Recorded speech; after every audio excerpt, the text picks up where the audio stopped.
इस पे दिल कुर्बान, इस पे जान भी कुर्बान है। इय्याका नअबुदु व इय्याका नस्तईन।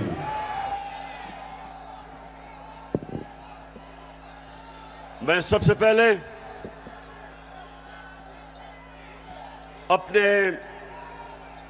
पिंडी के एमएनएज, मेरे एमपीज, मैं आप सबको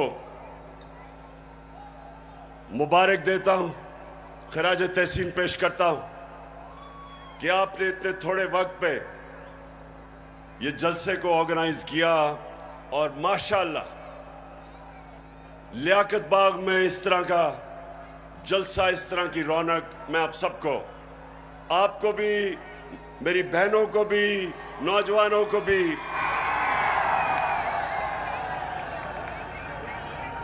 अच्छा, आपने बड़ा संजीदा तरीके से मेरी तकरीर सुननी है, क्योंकि आज मेरे मुल्क में कैंपेन चल रही है और मैं उस कैंपेन के ऊपर भी आऊंगा। उस कैंपेन का एक ही मकसद है कि मेरी कौम को हकीकी तौर पे आजाद ना होने दो। मेरे नौजवानों, खास तौर पे आप, मैं भी बैठा आपको देख रहा था, मुस्तकबिल आपका,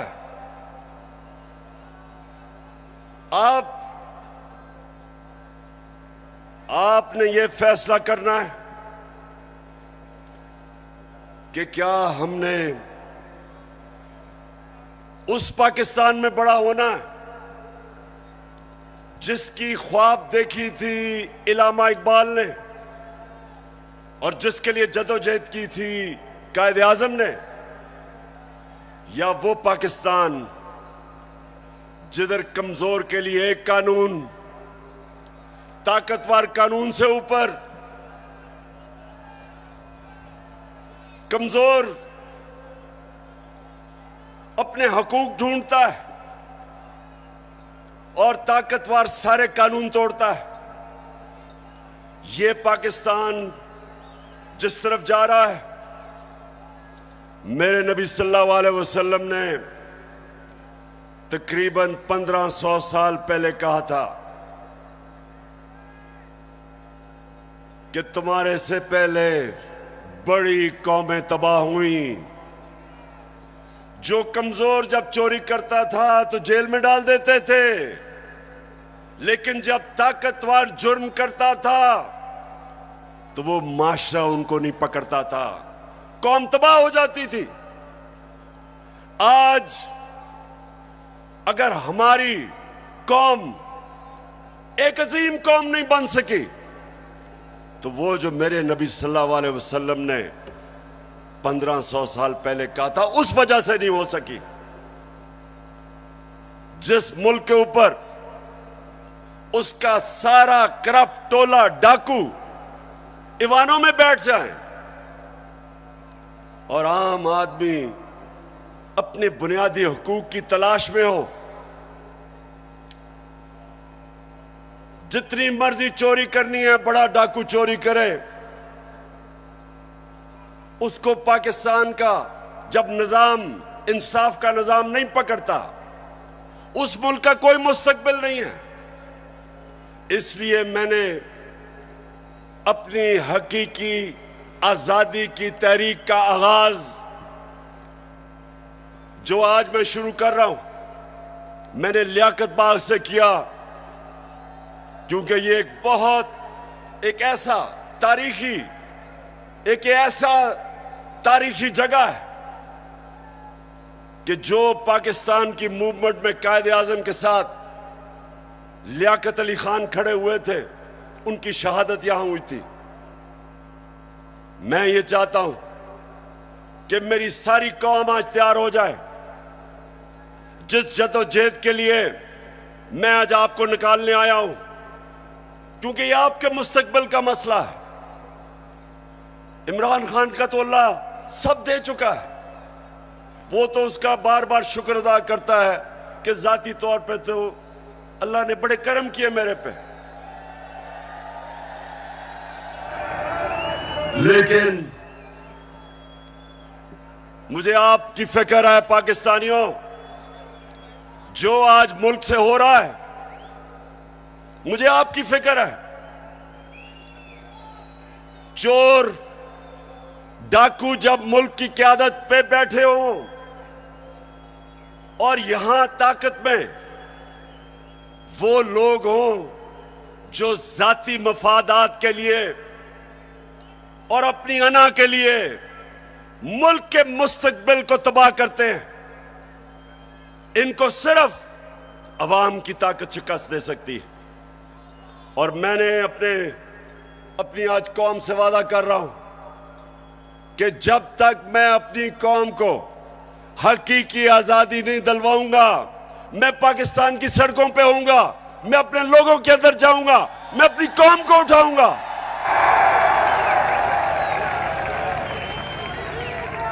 क्यों? नौजवानों सुनो,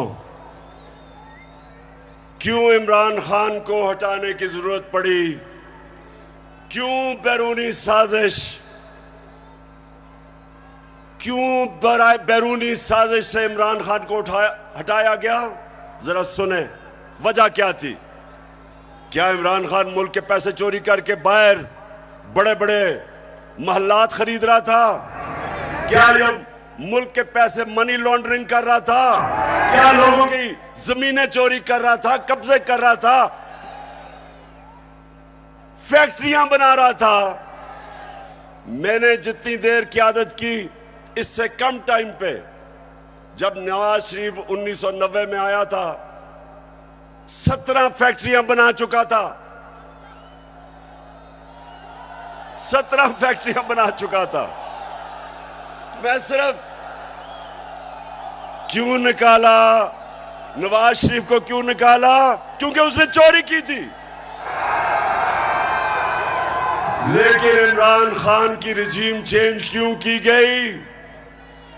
क्योंकि वो अमेरिका की नौकरी नहीं करना चाहता था। वो एक आजाद फॉरेन पॉलिसी बनाना चाहता था, जिसका मेरी बहनों और नौजवानों समझो आजाद फॉरेन पॉलिसी क्या होती है। वो फॉरेन पॉलिसी होती है जो अपने अवाम की बेहतरी के लिए होती है, जो फॉरेन पॉलिसी दूसरे मुल्कों के मफादात की हिफाजत करने के लिए होती है और अपने लोगों को दूसरों के लिए कुर्बान करने के लिए होती है। उस फॉरेन पॉलिसी के खिलाफ मैं आया था।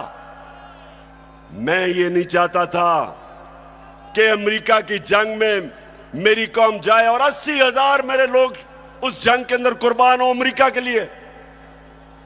मैं नहीं चाहता था कि अगर आप अमेरिका अफगानिस्तान में यहां से हमारे ऊपर से कोई कार्रवाई करे, मैं नहीं चाहता था कि मेरा मुल्क मुलव्वस हो उसमें।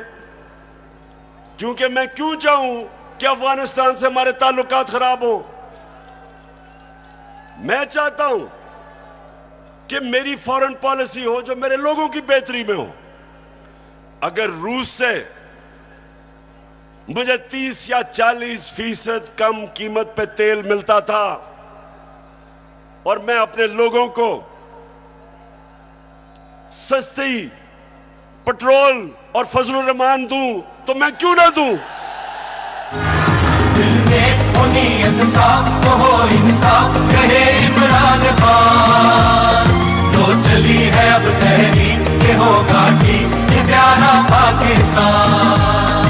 दिल में हो तुम्हें अगर हिंदुस्तान अमेरिका का स्ट्रेटेजिक एलाई, वो रूस से तेल खरीद सकता है और अपने लोगों को पेट्रोल और डीजल 25 रुपए लीटर कम दे सकता है, तो मैं क्यों ना दूं?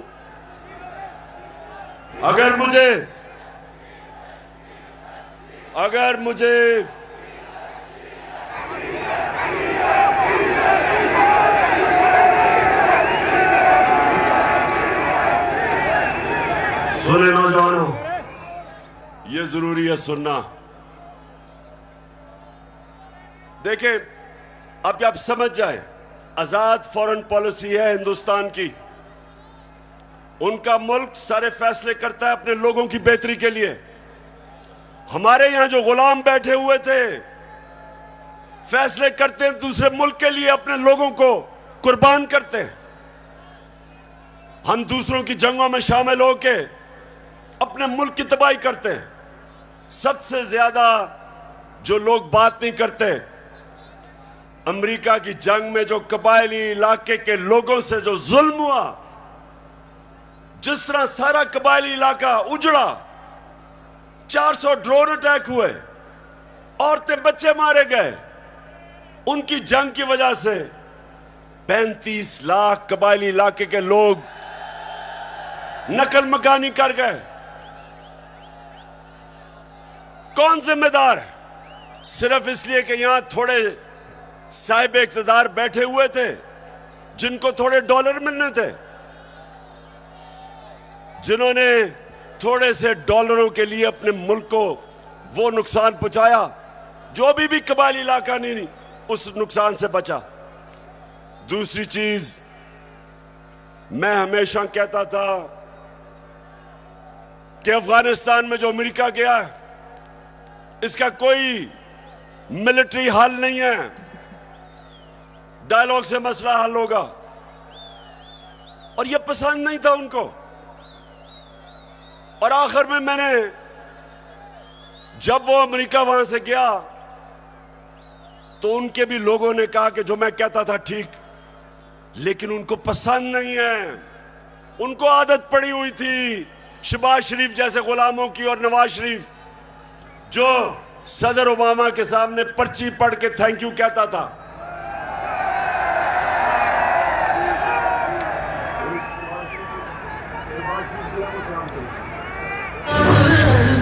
खुदा के काबे से। अच्छा सुने, अब ये बड़ा जरूरी है आपने सुनना, क्योंकि मैंने आज आपको खास आगाज करने आया हूं अपनी हकीकी आजादी की तहरीक, और मैं सबको तैयार करने आया हूं। तो सुनने आपने मेरी बात कि पहले तो हटाया क्यों, फिर इनको तकलीफ क्या हुई बाहर वाले मुल्कों को। पहली दफा पाकिस्तान का प्राइम मिनिस्टर OIC की मीटिंग में जाता है, यूनाइटेड नेशंस की जनरल असेंबली में जाता है, और क्या कहता है? कहता है कि मुसलमानों को बड़ी तकलीफ होती है जब हमारे नबी सल्लल्लाहु अलैहि वसल्लम की शान में गुस्ताखी की जाती है। आजादी राय की आड़ लेके सारे फोरम के ऊपर पहली दफा, बल्कि पाकिस्तान के लीडर ही नहीं, दुनिया में भी किसी मुसलमान लीडर ने यह बात नहीं की। और उसकी वजह से मुझे सबसे बड़ा फख्र यह है कि पहली दफा 2 मगरबी लीडर्स, रूस के प्रेसिडेंट पुतिन और कनाडा का जस्टिन ट्रूडो प्राइम मिनिस्टर, दोनों ने स्टेटमेंट दी कि आप आजादी राय की आड़ लेके हमारे नबी सल्लल्लाहु अलैहि वसल्लम की शान में गुस्ताखी नहीं कर सकते। यह कभी पहले नहीं हुआ। और 15 मार्च, जो मुझे सबसे ज्यादा फख्र है, आप अगर मेरे से पूछे ना कि 3.5 साल में किस चीज में सबसे ज्यादा फख्र हुआ, 15 मार्च यूनाइटेड नेशंस ने फैसला किया कि एंटी इस्लामोफोबिक डे बनाया में।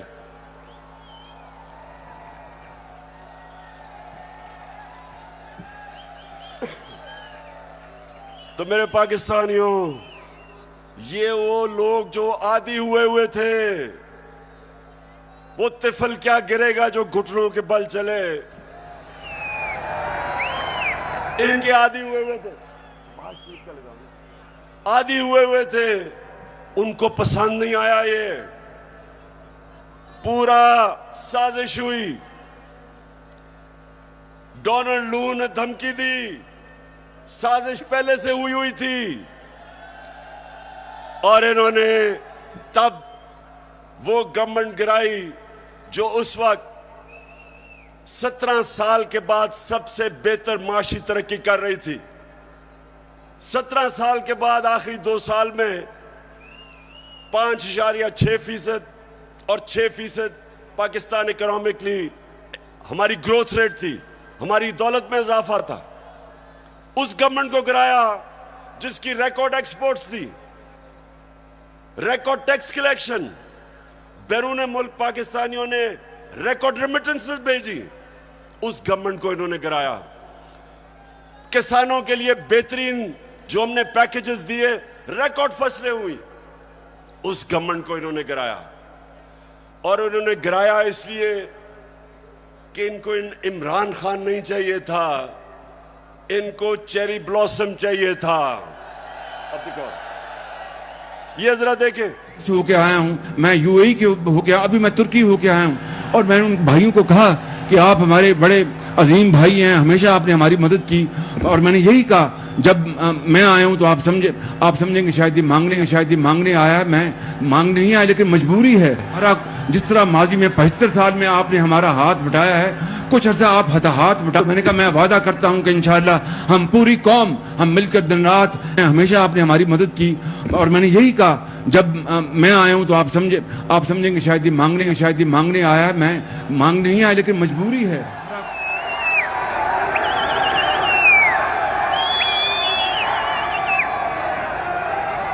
तो मेरे नौजवानों, मैं इसलिए आपके पास आया हूं, मैं भी मांगने नहीं आया, मैं आपको तैयार करवाने आया हूं कि अगर इस वक्त मेरी कौम खड़ी नहीं होगी, इस तरह के लोगों की गुलामी करेंगे जो कहता है कि जी हम तो भिखारी हैं, बेगर्स आर नॉट चूजर्स। तो मैं, अब सुने जरा मेरी बात, मैं अगली बात करना चाहता हूं। देखिए, पाकिस्तान में जब ये आए, अब मैं सिर्फ बताना चाहता हूं कि लोगों से हुआ क्या 4 महीने में। मुझे जितने लोगों ने बताया कि जब उनके पास बिजली के बिल आए, कौम के ऊपर गुजरी क्या है, कि किस तरह उनको समझ नहीं आ रही, आम सफेद पोश लोगों को, कि बिजली के बिल दें, बच्चों की फीस दें, खाना दें। बिजली जो हमारे जमाने में 18 रुपए यूनिट था, मैंने 5 रुपए यूनिट सब्सिडी दिलवाई कि कम करो, वो आज 36 रुपए यूनिट है, दुगनी हो चुकी है। आज हमारी इंडस्ट्री जो सबसे तेजी से लार्ज स्केल मैन्युफैक्चरिंग तेजी से जो बढ़ रही थी, दौलत में इजाफा हो रहा था, सारे बर्रे सगीर में सबसे ज्यादा रोजगार पाकिस्तान में था वर्ल्ड बैंक के मुताबिक। तो इन्होंने जो महंगाई की है, बिजली की कीमतें बढ़ाई हैं, पेट्रोल और फजलुर रहमान की जो कीमत बढ़ाई है, उससे आप समझते कि कितना नुकसान हुआ है इंडस्ट्री, हमारी इंडस्ट्री को नुकसान, बेरोजगारी बढ़ रही है। हमारा तो यहां नौजवान आबादी है, अगर हम रोजगार नहीं देंगे ये लोग किधर जाएंगे? कितने लोग मुल्क से बाहर जा सकते हैं? तो ये जो मैं आज आपके पास सिर्फ अब आपको बताऊं कि इन्होंने जो सारे चोरों के टोला ने मिलकर के जी बहुत महंगाई कर दी इमरान खान ने, मैं ये जरा आप सिर्फ थोड़ा आराम से सुने कि इन्होंने किया क्या है। पहले मैं आता हूं ताकि आपको पता है हमने हमजा कुकड़ी को शिकस्त दी, और आपको पता है उसका मुर्गी का कारोबार है। तो जब हम आए थे मुर्गी का गोश्त केजी जो बिक रहा था, ये हमारे दौर में साल पहले 160 रुपए केजी, आज पहुंच गया 270 रुपए केजी। पेट्रोल एक साल पहले 120 रुपए लीटर, आज पहुंच गया 234 रुपए लीटर। प्याज मैं इसलिए कह रहा हूं क्योंकि आम आदमी प्याज खाता है। साल पहले 44 रुपए, आज 86 रुपए, 86 रुपए केजी एक साल के अंदर।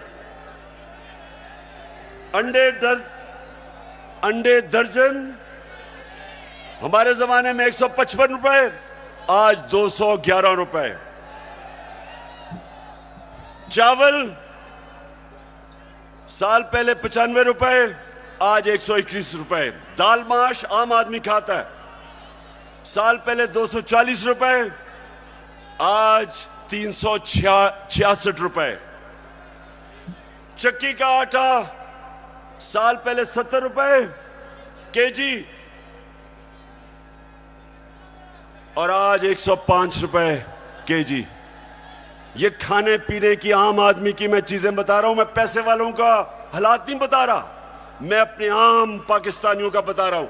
मसरूर की दाल साल पहले 157 रुपए केजी और आज 330 रुपए केजी। ये सुनते रहे, ये महंगाई कम करने आए थे।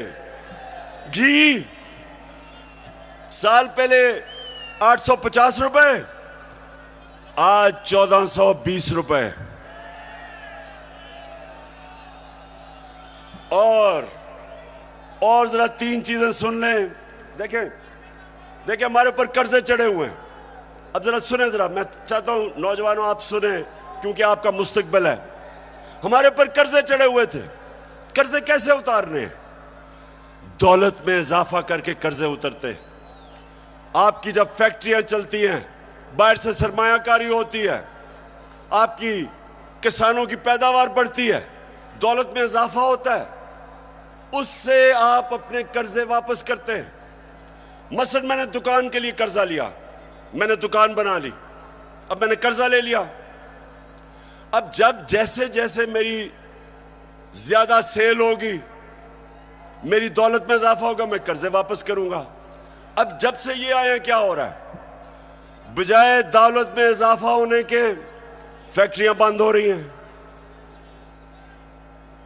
इन्होंने बिजली की कीमत उधर पहुंचा दी और गैस की।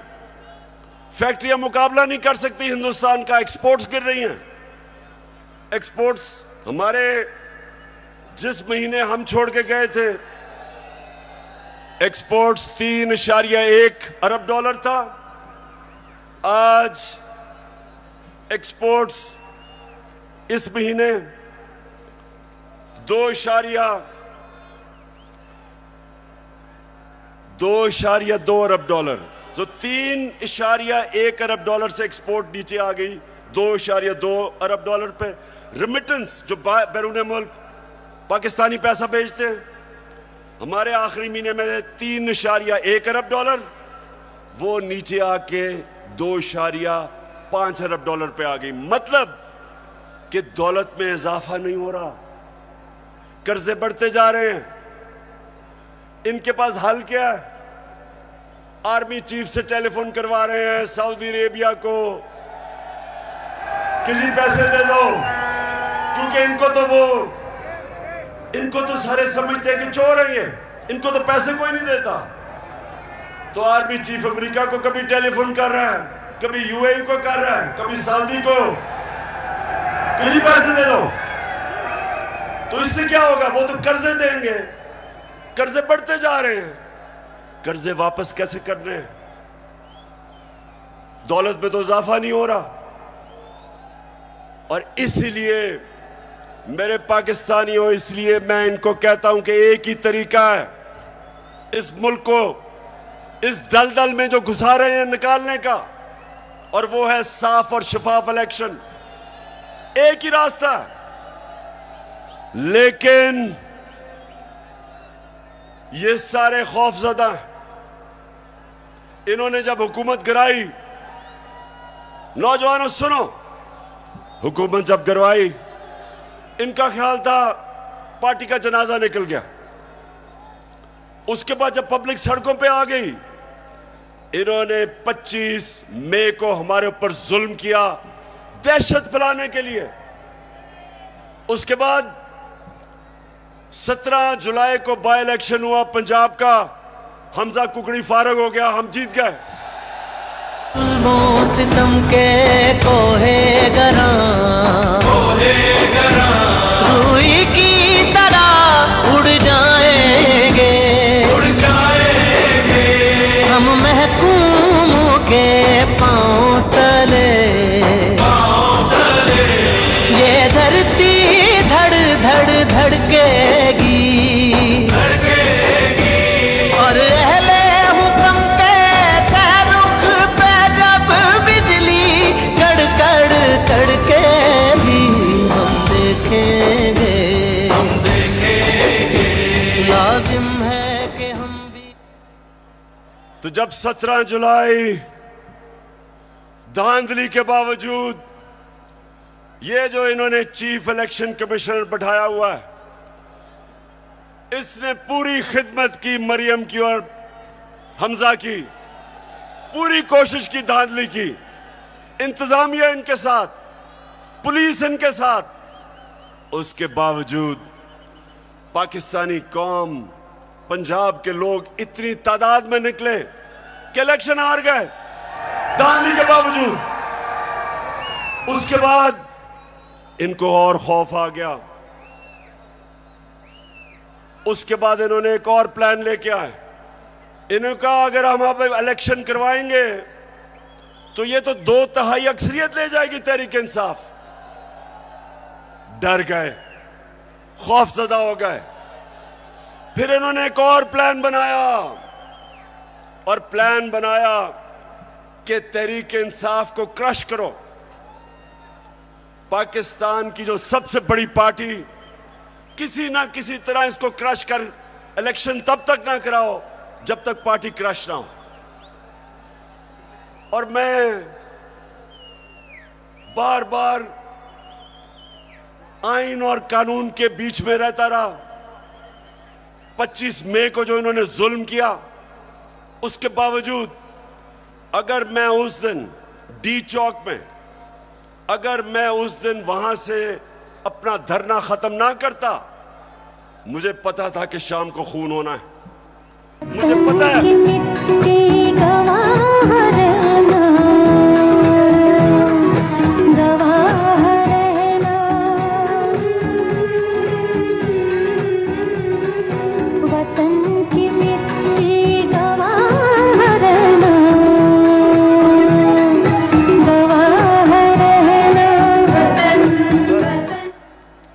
तो मैंने वापस इसलिए 25 मई को मैंने धरना इसलिए खत्म किया कि मैं नहीं चाहता था कि यहां तोड़ फोड़ हो। मैं नहीं चाहता था मुल्क में इंतशार हो। मैं नहीं चाहता था कि मेरे मुल्क को नुकसान हो। और मुझे पता था कि जिस तरह पुलिस ने दहशतगर्दी की और रेंजर्स ने हमारे ऊपर जिस तरह रबर बुलेट चलाई औरतों बच्चों पे, मुझे पता था कि अगले दिन इंतशार होना था। मेरे ऊपर केसेस कर दिए, 16 FIR मेरे पे काट दी। उसके बाद इन्होंने क्या किया, जरा गौर से सुने ताकि मैं आपको अपना अगला लाएअमल बताऊं। इन्होंने किया क्या? इन्होंने उसके बाद फैसला किया कि तहरीक इंसाफ को दबाया जाए। हमारे वर्कर्स के ऊपर FIRs, धमकियां।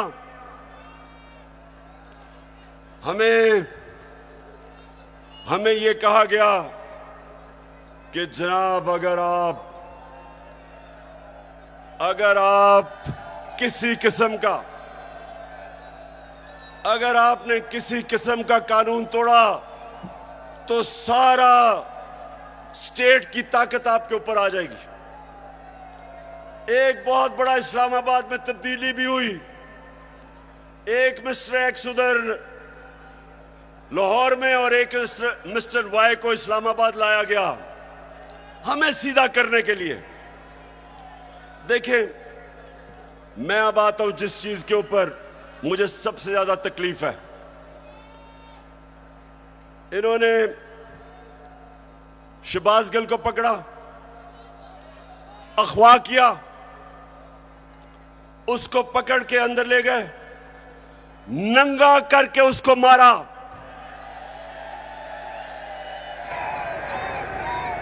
दो तीन दिन तक मुझे तो पता नहीं चला। जब मेरे वकील मिलने गए, उन्होंने मुझे आके बताया कि उन्होंने उसका क्या हशर किया। अब शहबाज गिल, जरा मैं सारे पाकिस्तानियों का था, जरा गौर से मेरी बात सुने। वो एक प्रोफेसर है, वो अमेरिका में कॉलेज में पढ़ाता है। वो अपने मुल्क के लिए आया कि यहां वो भी एक नए पाकिस्तान के लिए जद्दोजहद करेगा। उसका कितना बड़ा जुर्म था, कितना बड़ा जुर्म था कि पहले उसको उठा के उसकी गाड़ी का शीशा तोड़ा, उसको उठा के ले गए।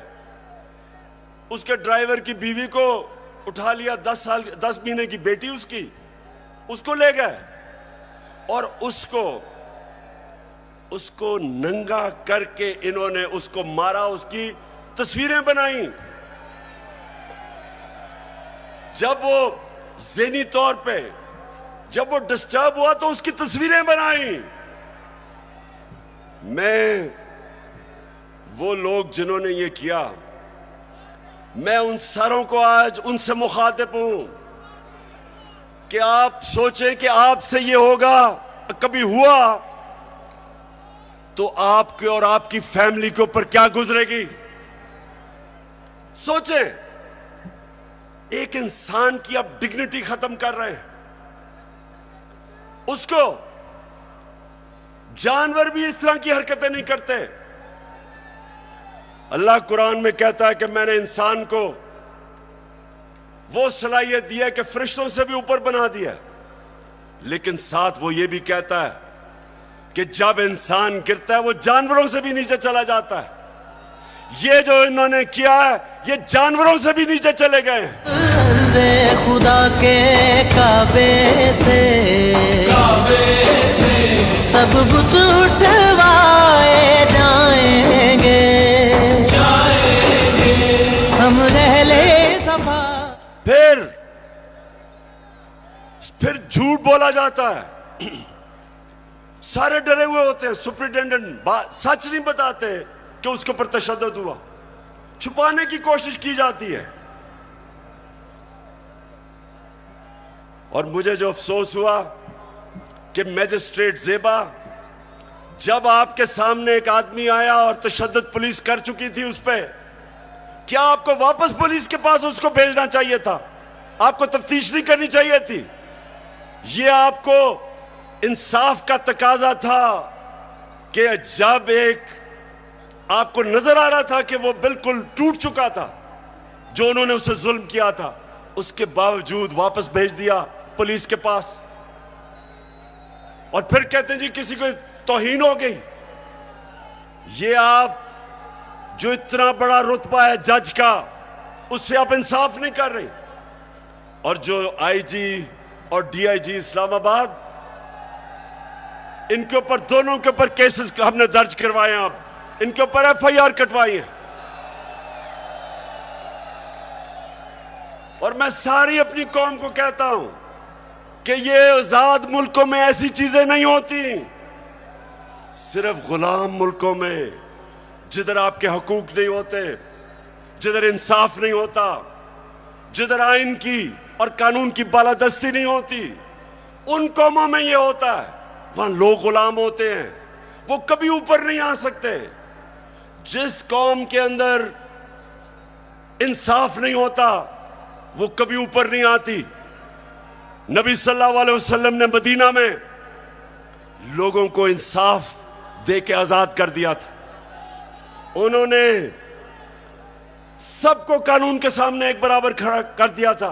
कोई ताकतवर किसी कमजोर पे जुल्म नहीं कर सकता था, इसलिए वो आजाद हो गए थे। हमारा हर जगह ये जो शहबाज गिल का केस है कि नवाज शरीफ ने उससे बहुत बुरी बातें पाकिस्तानी फौज के खिलाफ की है। देखें जरा इनकी टेप से इन्होंने जो क्या क्या कहा हुआ पाकिस्तानी फौज के ऊपर। नवाज शरीफ ने, ख्वाजा आसिफ ने, मरियम ने, उनको क्यों नहीं पूछते? क्योंकि वो ताकतवर हैं। वो बेचारा अमेरिका से आया था, कहा कि उसको पूछने वाला कोई नहीं, उसको इस तरह आपने जलील करके। और मुझे शर्म आती है कि हमारे मुल्क में इस तरह की इंसानों को जलील किया जाता है। और इंशाअल्लाह इसका हम पूरा कानूनी तौर पे हम पूरा इंसाफ लेके रहेंगे इसके ऊपर। बाजवा साहब, आपने हमारी अच्छी भली चलती हुकूमत को रुखसत करवाया, जजों से जोर जबरदस्ती से फैसले आपने लिखवाए। जनरल बाजवा साहब, आपको 2018 इलेक्शन में अवाम के मैंडेट की चोरी का हिसाब देना है। हाँ, नवाज शरीफ ने ये जरूर किया कि उसने किरदारों और इदारों के दरमियान एक वाज़ेह लकीर खींच दी है। एक या दो अफराद इदारा नहीं हुआ करते, एक या दो अफराद इदारों की बदनामी का बायस बना करते हैं।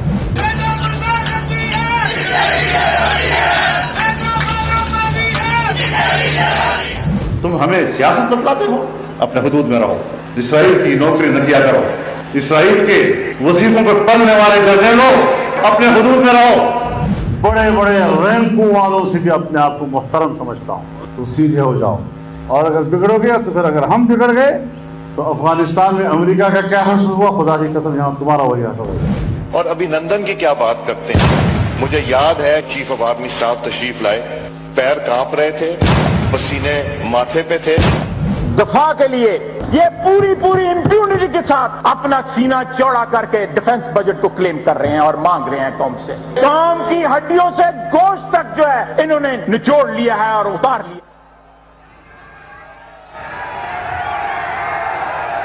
क्यों पिंडी,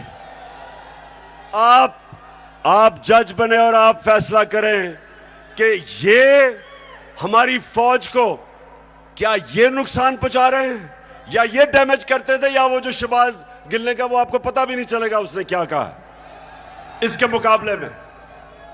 बहरहाल अगर उसने कुछ कहा तो उसके पास अदालत में जाए, कानून बने हुए हैं। लेकिन नंगा करके किसी के ऊपर तशद्दुद करना ये किसी भी इंसानी माशरे में नहीं होता, ये सिर्फ जानवरों के माशरे में, बल्कि वो भी मैं कहूंगा कि ऐसे नहीं होता। अच्छा, अब जो इनकी गेम है, इनकी गेम ये है कि ये शहबाज गिल को मिसाल बनाई जाए।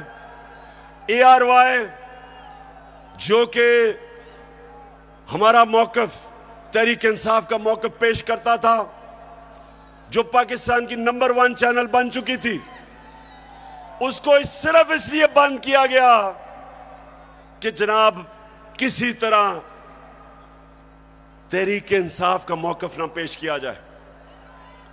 पैमरा को इस्तेमाल, अब पैमरा भी आ गया। पैमरा कहता है कि जनाब इमरान खान की लाइव तकरीर नहीं हो सकती। क्या जुर्म किया इमरान खान ने? जुर्म ये किया है, सिर्फ जुर्म एक है कि वो कभी इन चोरों के टोले को तस्लीम नहीं करेगा। ये जुर्म है उसका। ज़माने के अंदाज बदले गए। उसके बाद सोशल मीडिया, उनके बच्चों को पकड़ पकड़ के धमकियां दी जाती है। मीडिया की कोई बात करे उनको धमकी दी जाती है। तो मैं आखिर में अब मैं अपने न्यूट्रल से मुखातिब हूं।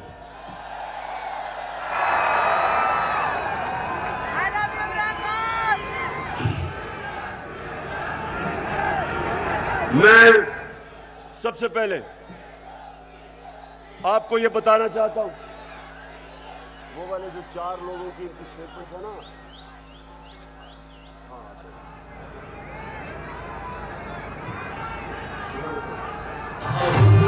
एक मिनट अभी नहीं, अब जरा सुने गौर से, क्योंकि मैं अपने न्यूट्रल से मुखातिब हूं।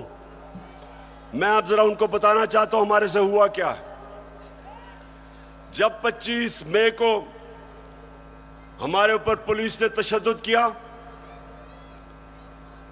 तो पुलिस के अंदर से मुझे बताया गया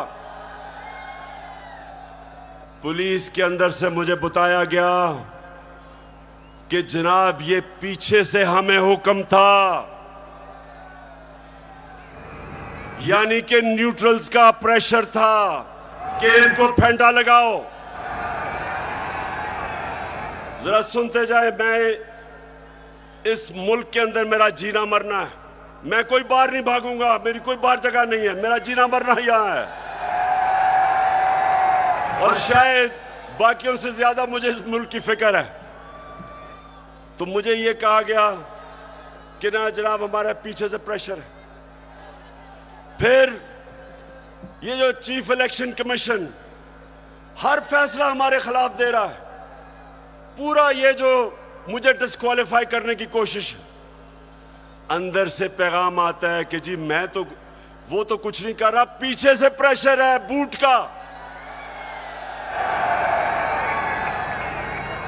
फिर सुनते जाएं, हमें ये जो ऑपोजिशन है, ये जरा मैं चाहता हूं सुने कि बदनाम कौन कर रहा है हमारी फौज को।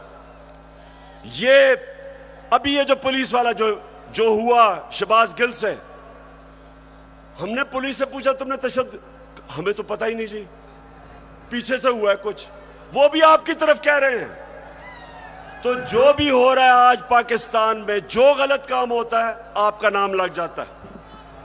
अब जरा ये सुने कि ये जो आपके इस वक्त खैर ख्वाह बैठे हुए गवर्नमेंट में, ये क्या कहते हैं। जिनकी वजह से होता है, जिनकी मदद से होता है, हम उनकी मदद नहीं लेना चाहते, और हम चाहते हैं कि अगली हुकूमत का फैसला पाकिस्तान की आवाम करे। के अदम एतमाद सौदे के बगैर मुमकिन नहीं होती।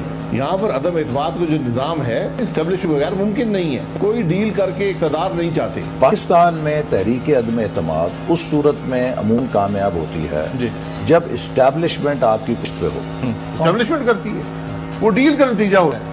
जब भी अदम एतमाद से होते हैं तो यकीनन डील करती है। इस्टेब्लिशमेंट के बगैर अदम एतमाद की तहरीक को कामयाब नहीं किया जा सकता, क्योंकि इस्टेब्लिशमेंट भी एक तीसरी कुव्वत के तौर पे या चौथी कुव्वत के तौर पे पार्लियामेंट में यानी बकलम खुद जो है मौजूद है।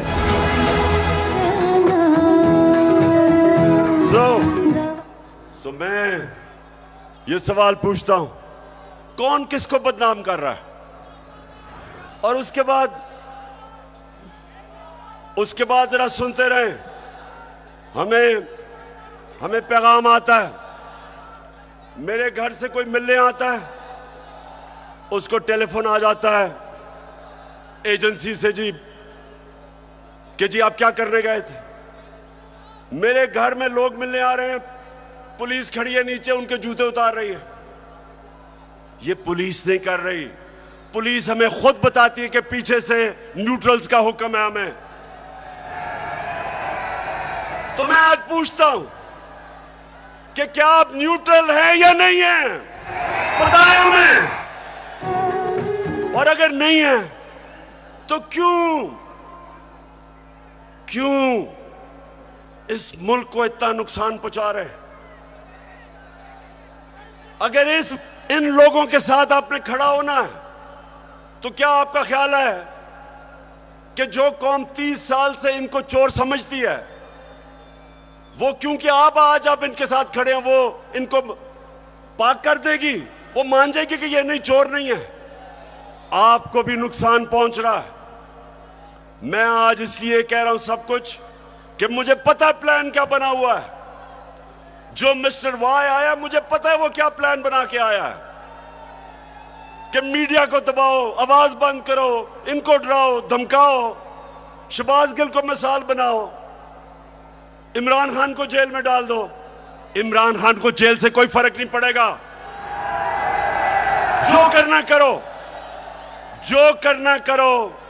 मैं अपनी कौम के सामने सारी कौम को इकट्ठा करूंगा, और अगर ये जो डिस्क्वालीफाई कर रहे हैं जी, फंडिंग केस या फलाना केस, जो भी आप करेंगे आप अपनी कौम को नुकसान पहुंचाएंगे। क्यों? क्योंकि सबसे बड़ी पाकिस्तान में इस वक्त नेशनल लेवल पे फेडरल पार्टी तहरीक एक ही है, तहरीक इंसाफ। सारे पाकिस्तान में है, सारे सूबों में है। ये मुल्क को इकट्ठा रख सकती है। कभी फौज अकेला मुल्क को इकट्ठा नहीं रख सकती, नहीं तो ईस्ट पाकिस्तान को इकट्ठा रख सकते। पॉलिटिकल पार्टी जो सारे मुल्क में इंसानों को इकट्ठा करती है, वो मुल्क को मजबूत रखती है। उस पार्टी को कमजोर करने का मतलब पाकिस्तान को कमजोर करना है। और अगर आप इसी पार्टी को दीवार से लगा देंगे, जो आप इस वक्त प्लान बना हुआ है, मैं आपको यकीन दिला रहा हूं कि यहां श्रीलंका वाला हाल होने वाला है। अभी तो हम आइन और कानून के बीच में चल रहे हैं, लेकिन जब एक पॉलिटिकल पार्टी हट जाएगी रास्ते से, तो जो हालात है पाकिस्तान में, कौन रोकेगा पब्लिक को? 22 करोड़ लोग हैं। श्रीलंका तो 2 करोड़ से थोड़ी सी ज्यादा उनकी पूरी आवाम है। यहां तो 22 करोड़ पाकिस्तानी है। जो हालात है, अगर इसमें आप पॉलिटिकल पार्टी को खत्म करके इन चोरों को ऊपर मुसल्लत करेंगे, नुकसान तो मुल्क है। और मैं इसलिए आखिर में कहता हूं कि इस मुल्क के पास सिर्फ एक रास्ता है, और वो रास्ता है साफ और शफाफ इलेक्शंस का। ये जो बाकी तरीके इख्तियार किए जा रहे हैं, एक वो सेटअप, एक जिनके पास पब्लिक में निकल नहीं सकते, जलसा वो नहीं कर सकते, उन लोगों को अगर, और 30 साल से जो चोरी कर रहे हैं, अगर आप समझते हैं कि ये कौम उनको एक्सेप्ट कर जाएगी, कौम भी नहीं एक्सेप्ट करेगी, कोई भी इन्हें एक्सेप्ट नहीं करेगा, ना बाहर इनकी क्रेडिबिलिटी, ना पाकिस्तान में। और आगे हमारे मुल्क के हालात बिगड़ते जाएंगे। ये कर्जे लेके और समझना कि जी मुल्क चलना शुरू हो गया है, क्योंकि कई मुल्कों ने कर्जे दिए हैं। ये कैंसर का इलाज डिस्प्रिन से हो रहा है। कर्जे बढ़ते जा रहे हैं, कर्जे का बोझ बढ़ता जा रहा है। ये इस तरह मुल्क नहीं चलेगा। जब तक पॉलिटिकल स्टेबिलिटी नहीं आएगी, माशी हालात ठीक नहीं होंगे। तो मैं आखिर में अपनी तकरीर खत्म करने से पहले बलूचिस्तान के लोग, सिंध के लोग और राजनपुर और डेरा गाजी खान जिधर सैलाब आए हुए हैं, उधर के लोगों के लिए एक तो हम दुआ भी करते हैं, और मैं सारी गवर्नमेंट्स को, पंजाब की गवर्नमेंट को कह रहा हूं कि पूरी तरह मदद करें हमारे इलाकों में। केपी की गवर्नमेंट को कहूंगा कि जो भी हम कर सकें बलूचिस्तान में करें। और जो भी हालात हैं, मैं चाहूंगा कि जो हमारे लोग बड़े खुल के ऐसे मौके पे मोबिलाइज होते हैं, इन लोगों की मदद करें, क्योंकि लोग इस वक्त सैलाब की वजह से बहुत मुश्किल में। और आखिर में मैं ये भी मुबारक देना चाहता हूं सबको कि अभी जो कराची में बाय इलेक्शन है, तहरीक इंसाफ जीत गई है। पाकिस्तान जिंदाबाद।